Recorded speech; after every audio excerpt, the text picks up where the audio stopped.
फडणवीस सरकारच्या 100 दिवसाच्या कामकाजाचा उद्या लेखाजोखा मांडला जाणार आहे। राज्याचा मंत्रालय सचिव, जिल्हाधिकारी, पोलीस अधिकारी यांच्या सर्वोत्कृष्ट कामाबाबतचा निकाल दिला जाईल। महाराष्ट्र दिनाच्या निमित्ताने सर्वोत्कृष्ट काम करणाऱ्यांचा सन्मान होणार आहे। शासकीय अधिकाऱ्यांना प्रोत्साहन देण्याचा फडणवीस सरकारचा हा प्रयत्न आहे। संपूर्ण महाराष्ट्राची उत्सुकता लागून राहिलेला हा निकाल याच ठिकाणी उद्या म्हणजेच 1 मे रोजी सकाळी 10 वाजता पाहता येणार आहे। आणखी तपशील घेऊया प्रतिनिधी सुशांत सावंत यांच्याकडून। सुशांत, काय नेमका फडणवीस सरकारकडून या सगळ्या संदर्भात प्रयत्न केला गेलेला आहे? विशेष कौतुक सगळ्या चांगलं काम करणाऱ्या अधिकाऱ्यांचं होणार आहे असंही कळतंय।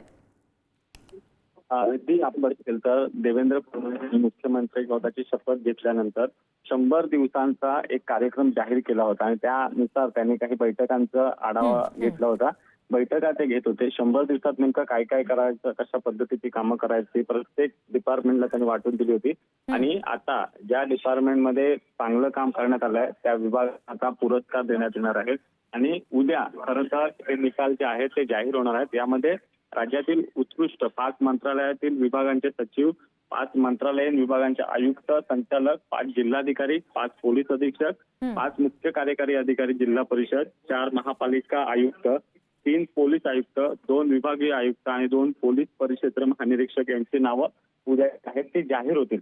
कुठे कौतुकाची थाप जी आहे ती अधिकाऱ्यांच्या पाठीवर देण्याचा हा सरकारचा प्रयत्न आहे। कारण 100 दिवसात ज्या पद्धतीने काम केलेलं आहे, कोणत्या विभागाने आपलं टार्गेट जे आहे ते पूर्ण केलेलं आहे, त्या विभागांचा सत्कार देखील केला जाणार आहे।